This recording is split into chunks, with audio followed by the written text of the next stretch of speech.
So as we've seen yesterday, the New York Giants and Saquon Barkley have resumed contract extensions per Even Rappaport.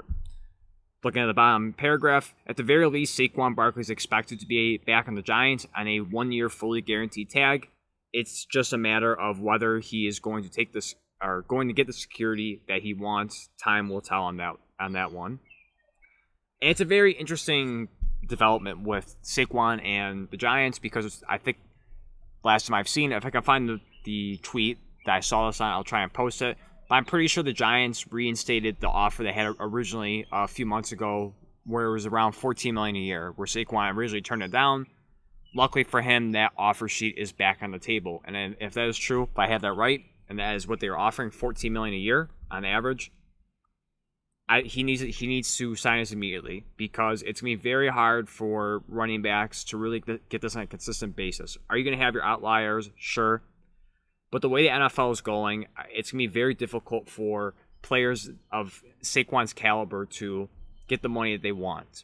And who knows? And to him, $14 million might not be the market that he wants. Maybe he wants to reset the market and get higher than McCaffrey. As we all know, McCaffrey is making $16 million a year at number one. We'll get to that in a second. On my on a sheet, I have a list of the top 10 running backs paid.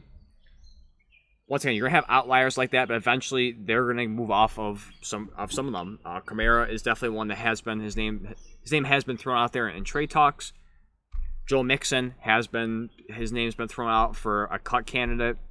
Derrick Henry was on the trade block for a little bit. So even top profile running backs along the same caliber as Barkley have been almost dealt off their team or moved off of.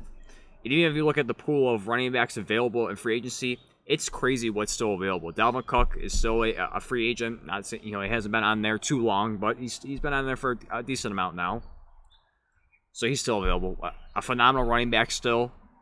What's the problem? Money-wise. Is having a hard time finding the money that he's looking for. You have Kareem Hunt, Leonard Fournette, who I think are solid options in the free agency market. You still have Ezekiel Elliott. I know he's not the same as he was.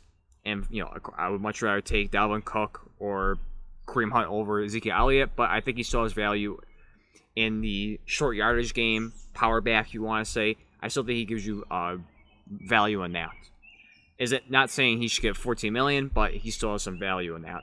But first, I want to quickly discuss about for Saquon, as I just did, and kind of move to the rest of the running backs in the NFL. So, like I said, Saquon, I do believe he needs to take the money that he is offered. If that is what they're offering him, $14 million a year, if that's still on the table. I understand his perspective as a running back because he feels that the position is being very disrespected with the way, especially how the NFL is going, moving towards a more air raid passing offense as opposed to running the football, where teams around the league view running backs as dime a dozen. It's easy to replace. They feel like they can get the same value, same production out of a rookie just with far less money. And we'll get to that second when I get to my sheets. I'll show you the last from 2009 to 2022, the leading rusher in the Super Bowl, and you'll be probably shocked if you have not seen a list like before of that, the money that is being paid for the running backs. But I don't think this is also it's a one of one of saying, the only reason why teams aren't winning championships is because they're paying the running backs too much, or if you pay your running back little, it means you're more likely to win a Super Bowl. I don't believe that whatsoever. I do believe Saquon deserves his money. He is a phenomenal running back. He really bounced back last year in 2022 after a couple injury-riddled seasons. He showed you the flashes, making his second Pro Bowl, the last one being, of course, his rookie season. But he was great. If I read off his stats right now, he had career highs in rushing yards and just fell one short from tying his record for touchdowns. So last year, he had on 295 carries, he had 1,312 yards, 10 touchdowns, or 4.4 yards per carry. He also added 57 receptions for 338 yards and 0 touchdowns. Saquon, over his career, has shown you, this past season, he is valuable. To me, I view him as a driving force in the offense for them getting to the playoffs. People might say Daniel Jones, but I believe Saquon was the absolute big reason why. And I think he thrived in the Brian Daboll offense. Of course, coming from Buffalo, he's used to having great players around him or on his team. So it's no shock that he was able to utilize Saquon the right way. I also said in previous videos a while back when it was first announced that they franchise tagged Saquon and gave Daniel Jones an extension, I thought this was wrong. I thought it should have been the exact opposite, with Saquon getting a long-term extension and Daniel Jones being on the franchise tag, because I feel like he has to show more that he's worth that $40 million that they gave him. I think he needs to prove more before he gets a long-term extension, as opposed to Saquon, who has shown you multiple times that he is one of the best running backs in the NFL and is capable of that and is worth that second overall pick. If you want to say if he'll ever live up to that, I mean, that's very high for a running back, but he is an elite talent. And we look at his career. His first year in the NFL was unbelievable. He had 1,307 yards, 11 touchdowns. He also had 91 receptions, which I think it still stands as the most receptions for a rookie running back in history. 91 receptions for 721 yards, 4 touchdowns. Targeted 121 times. That is top 5 wide receiver targets. That's insane. The next year in 2019, a little bit of a down year, just barely over 1,000 yards rushing, 6 touchdowns. He had 438 receiving yards for 2 touchdowns. A little bit, tapered down a little bit, but still productive. And of course, what we said before, 2020 and 2021 was very injury-riddled. And like I said, this past year, he bounced back and proved to you that he is worth the money. This is why, if I go back to what I just said in the beginning, regardless, even if he doesn't feel like that's the money he should get, if he feels like he should reset the market, he should run with the money immediately. He should run to the contract, sign it, and be done with it. This is the most you're probably ever going to get. I don't want Saquon to be in a Le'Veon Bell situation where he is overconfident, overplays his cards, and gets burned at the end. With Le'Veon, of course, sitting out for the Steelers, ultimately he goes to free agency with getting far less money than he was looking for with the Jets, and that was the beginning of the end for Le'Veon as we know it. I don't want that to happen to Saquon. He is far too great of a talent, just like Le'Veon, to have his career ruined because of that. So we're going to switch now to the sheet I made, and if we look at to the top left of the screen, this is the top 10. Now it's 11 because I put Saquon in there as a hypothetical if he did sign his contract. But if we first read it without Saquon, McCaffrey is the number 1 running back paid, or top running back paid at $16 million per year. Kamara's at second at $15 million. Henry is at third at $12.5. Chubb and Mixon are both at $12.2. Aaron Jones is at $12 million. Pollard, Jacobs, and Barkley, as of right now, is at $10 million. And James Conner is at $7 million. Now, of course, I have Barkley on there twice, so kind of just pretend that the second big Barkley one's not on there.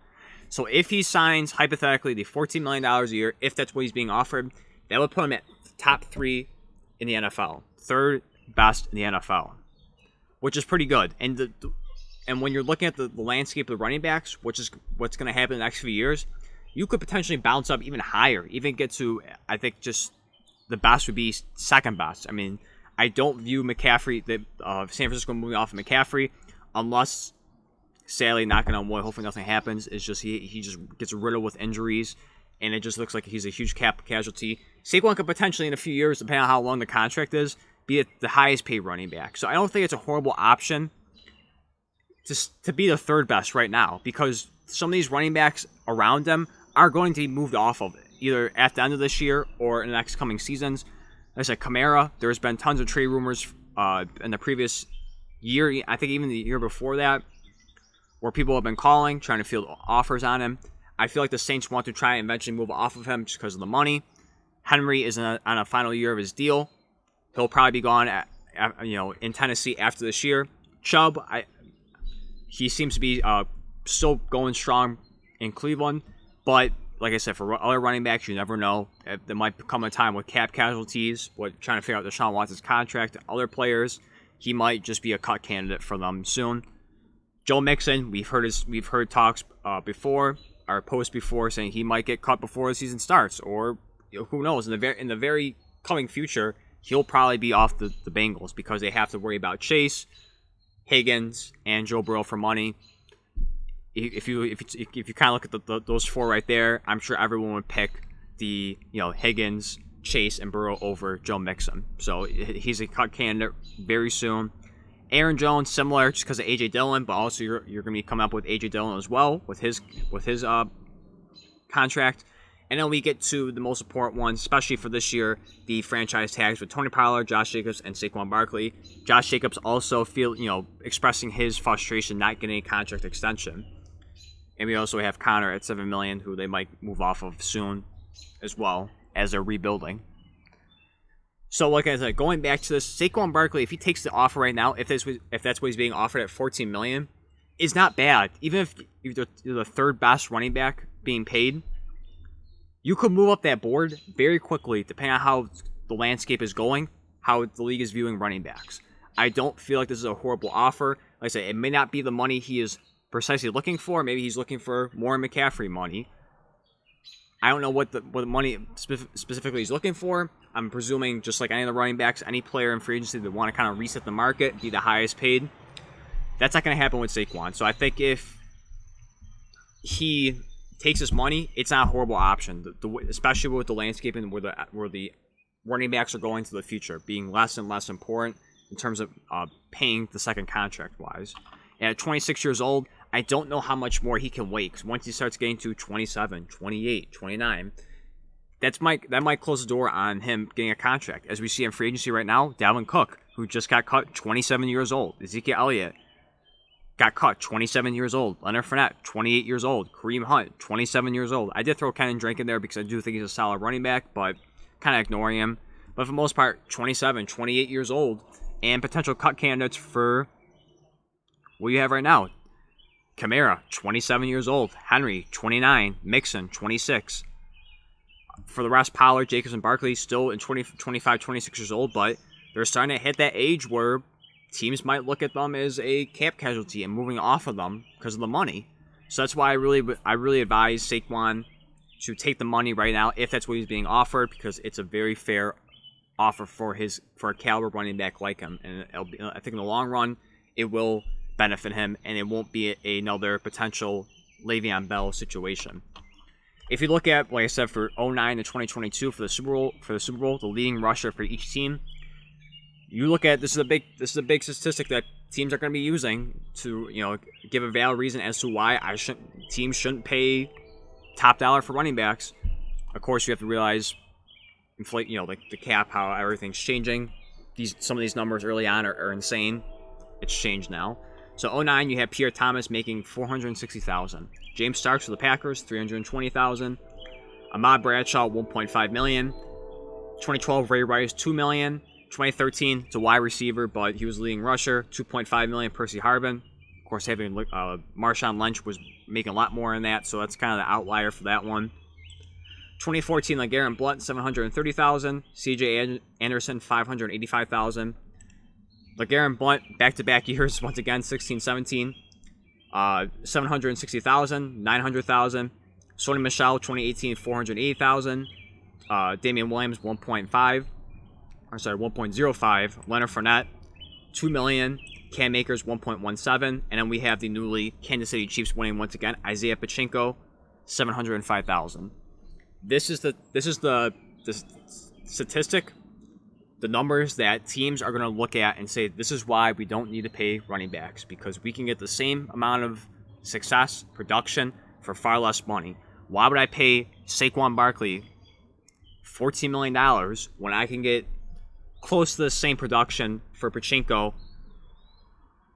for much less, $705,000? Think about the rest of the money you can invest it in other positions. Maybe it helps you re-sign players.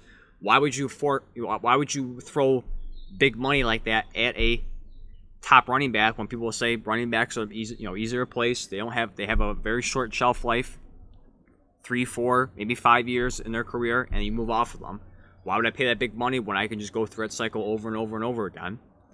that's the very thing that's hurting Saquon and many other players right now. So like I said, for Josh Jacobs, he's frustrated as well, being a lead, especially coming off a year where he was the leading rusher in the NFL and just took the NFL by storm for running backs. It's getting very frustrating for not just Jacobs and Barkley, but for many other running backs in the NFL and running backs for years to come. With, of course, newly with B.J. Robinson, Jamari Gibbs, and of course ones before them, Travis Etienne, Najee Harris, and so forth. James Cook. So these guys are going to be facing the same problems that Saquon and Josh Jacobs and a lot of the running backs now are facing right now. They'll be having the same problems in a few years from now, because that's just the way NFL is going. Unless there's some crazy shift in offensive-minded schemes again, where it kind of shifts back to running backs. I don't see that happening. I feel like as years go on, it's just going to get worse and worse and worse for running back. So I'm gonna keep saying over and over and over again. It might get annoying, might get repetitive, but Saquon needs to take the offer if that's what he's being offered at $14 million per year, like he was before. If that's still available, he should sign that immediately and then be done with it, because it's not going to get better from here. And I think this is where if he doesn't take this now, he's going to regret it, and this is going to be a decline for him. Terms of money wise, if that's what he's looking for in his career, it's going to go downhill very fast for him. Maybe for his career as well, bouncing around teams, maybe getting far less than he's looking for. Perfect example, once again, Dalvin Cook. We don't know what's going to happen to Dalvin Cook. Of course, there's other players outside of running backs that are having tough times too. DeAndre Hopkins, amazing talent, having a hard time getting the big money. So it's not just the running backs, but for right now, it's the biggest position that's kind of been disrespected, in my opinion. I get both sides of the argument for not paying big bucks when you can just replace one, but at the same time, too, some of these guys aren't just replaceable, like Saquon, Derek Henry, and so forth. You can't just draft another one and they'll be just as good as them. So I get both sides of the argument for paying running backs, but I think ultimately for Saquon, in my opinion, he needs to take the money. Whatever the contract is, he needs to take it right now, because if he isn't, I think it's going to be the last chance he'll get. So I'm going to wrap it up here. Let me know your thoughts down below on Saquon with the contract dispute. Do you think he's going to get the big money? Do you think he'll eventually have to fall back on the franchise tag? Or what do you think is going to happen? Not only for Saquon, but for other running backs in the NFL. Let me know your thoughts down below. But with that being said, thank you for watching, and I'll see you in the next one.